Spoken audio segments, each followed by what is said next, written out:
Hey guys, welcome back to Melanated Truth. It's your girl Lavonda Handy, licensed marriage and family therapist. And of course, we have Nicola Pierre-Smith, LPC. And today we are talking about grief and loss. But first, let me check in. Nicola, how you doing? We are shut down again here in Philadelphia.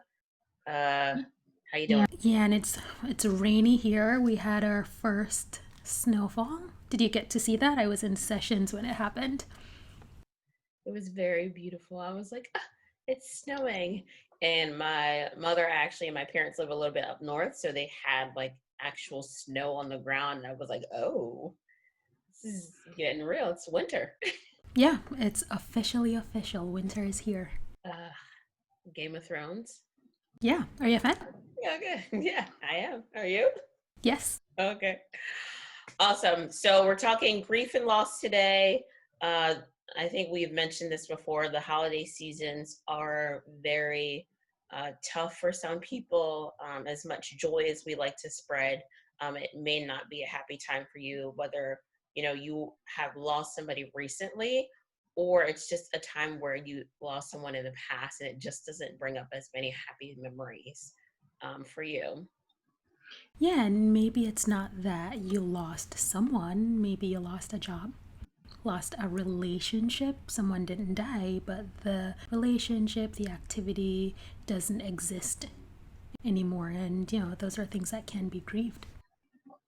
Yeah, and I think that's something that we should specify today, right? As we're talking about grief and loss, it's very different from what we, typically may have think. Like you were saying, like it doesn't necessarily have to be a death. Grief is one thing, and then loss is one other. So, would you like me to go first to chat about loss, or would you like to chat about grief first? Well, since we led with loss, you can do that. Sure. So, loss is mainly like an event, right? So you can experience loss, like you were saying, from a job. You can experience loss from a relationship. It's something much more greater than uh, just something like an actual person that has passed away. It could be just a situation that was really close to your heart that is just no longer. Yeah, and grief represents a process of actually mourning the loss. And it's grieving, like Lavonda said, the death of someone or the loss of a situation, relationship, or thing. And grief usually goes through different phases. The phases aren't necessarily linear, meaning they don't occur chronologically. It's just that these are different phases that someone may go through as they're grieving, and they involve shock, that initial disbelief that this loss actually occurred. It involves some emotional expressions of anger, sadness, guilt, or even regret that weren't prepared to lose this situation or relationship and having some regret about the time spent within it. It also involves what's called bargaining, and that refers to this like I shoulda, woulda, coulda. Maybe if I did this thing, the loss would not have occurred. So it's essentially navigating how do I accept that the loss has occurred, which leads to one of the phases that's typically towards the end of the grief process, and it's accepting that the person, relationship, thing is no longer here. So I appreciate that you're bringing up that bargaining stage because I feel like that's a stage we often get kind of thrown into initially, besides that anger and denial phase, Yeah. especially when we're losing a relationship or a job. Um, and I often tell when I'm working with my parents, when you have a child that maybe didn't have the neural development that you thought they would have. We all have like expectations and wants for our future and our families. And at times when things don't work out when we want them to, we experience a loss, and then essentially it leads to some grief. So there is a lot of, oh, what if I could have did this differently as I was pregnant, or what if I could have did this differently during my marriage? There are a lot of different things that we bargain with when we first initially experience that loss. Yeah, Lavonda, talk a little bit about some of the emotions or some of the signs that someone is grieving maybe a relationship, not necessarily that someone died, but signals that they are in grief. Sure, it very much is similar to the signs of depression, right? So you could be experiencing some crying, you could be experiencing isolation, but what's also important to keep in mind is you could be very, very irritable and you are short with other people, you don't have a lot of energy to engage with them, and you should just be mindful that those signs will start to show up, and they look very similar to depression. Even though it's a brief experience, it is something that can pop up during a time when you are experiencing some type of loss. Yeah. In your work, do you ever talk about the different types of grief, like anticipatory grief or delayed grief? Yes, just a little bit. How about you?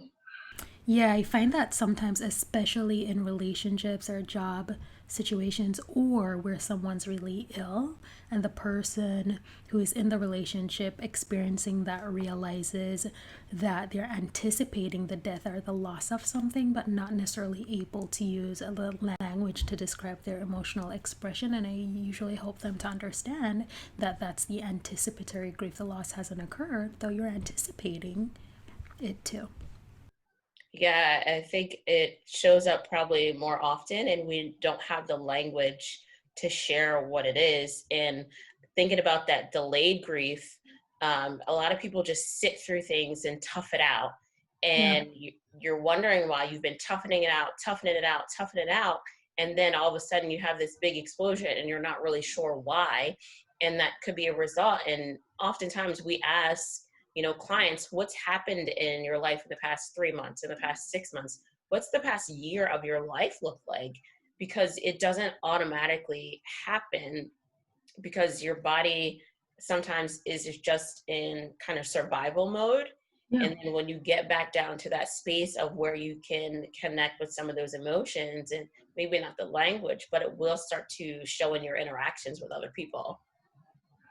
Yeah, I mean, even personally, I've been checking in on myself in terms of this like delayed grief response. And I guess in a way, it's like me vacillating between anticipatory grief and delayed grief with COVID, that we're no longer in the office, and this, like, oh, what will this be 6 months from now when we return to office dynamics, and realizing how much we lost in the past year, even though we may not know someone that died or contracted COVID.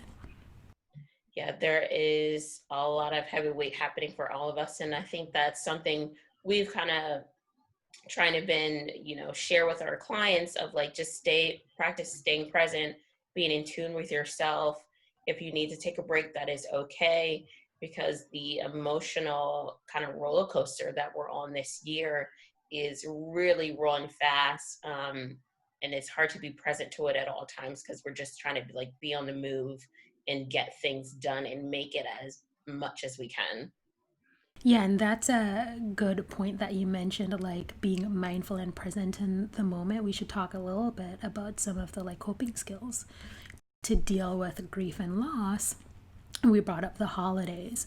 I like to tell clients or people in general that there are these grief triggers or reminders that exist, and the holidays is one of them. All the capitalist marketing around it's a time of merriment and joy, and it's a reminder to you that, oh, you don't have this person that's still with you, or this relationship that you may have lost a few months ago. They're also birthday reminders and anniversaries or special occasions that typically sometimes can bring up grief responses. And I like to tell people, why don't you like plan ahead for those reminders? Yeah, and I think, and it's so special to each person. You have to know what works for you. I like how you did the reminders, because I had one client that actually shared a birthday with her grandmother who had passed away. And I said, well, how can you remember her in this moment? Like, what is something that you both enjoy to do that you could celebrate her? Um, and like bring her alive again and connect with her the best way that you can. Or I had a client previously that experienced a terrible breakup that was unexpected for her. And I said, and she said, I can't make it through the day crying all day. I'm a doctor. Like, I have to be present for my patients to do different things. I said, okay, we'll create some time every day that is just for you. Light a candle, take a bath. And during that time, you could do other crying. You can be sad, whatever you want, just creating that space for you so that you can acknowledge those feelings and not just dismiss them and be on that survival mode all the time. Yeah, because our emotions are not like on and off switches where because a thing no longer exists or the relationship isn't there anymore that you turn off the emotions the minute the loss occurs. No, you still have those carryover emotions that you're having to manage, even if you're the one that initiated the ending of the relationship. Yeah, and some other things, calling a friend, being able to talk to somebody that can help you, walk through that emotional pain, someone that can acknowledge it, or maybe a family member who's experiencing the same pain as you, and having that validation that your feelings are real and that they're okay is really helpful to the healing process. Yeah, and maybe looking at the culture that you're from as well, that in some cultures it's expected that the grief process is very quick, and in others it's expected that it's really elongated. So it's figuring out for you culturally what were the beliefs that you internalized around grief, and then recognizing what is true for you within that culture in terms of the way you're experiencing grief. And also acknowledging if we don't even acknowledge grief in our own cultures, because I think that is, we acknowledge grief around death, but there can be grief around other circumstances, and giving ourselves permission to feel pain and to feel hurt and to allow emotions to actually exist, um, whether or not, in comparison to what our cultures say, because it can be a disruption if we are holding that all in. Yeah. So it's something to be mindful of. Um, any other coping skills that you can think about? Talking to a professional, of course, the biggest advocate for that, because there are, I'm not a grief counselor. I do work with some people who have grief, but there are professionals who exist who focus specifically on grief, because I think about the geriatric population, the aging and elderly population. So there are support out there, especially if you're a caregiver and anticipating loss. So definitely be mindful of what your needs are going to be if you're experiencing some loss, and knowing how to slow down when it's time, if you actually had something really, a trauma or a tragedy happen, because those can also be considered losses.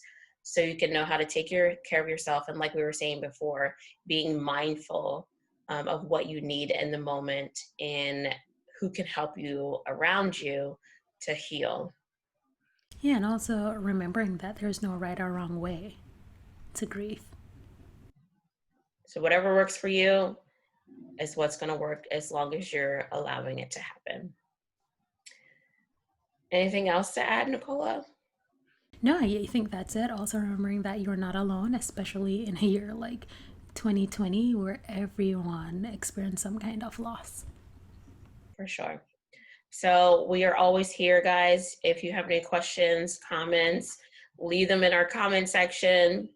Shoot us an email at melanatedtruthllc@gmail.com. And remember to like, comment, subscribe, and we'll see you next time.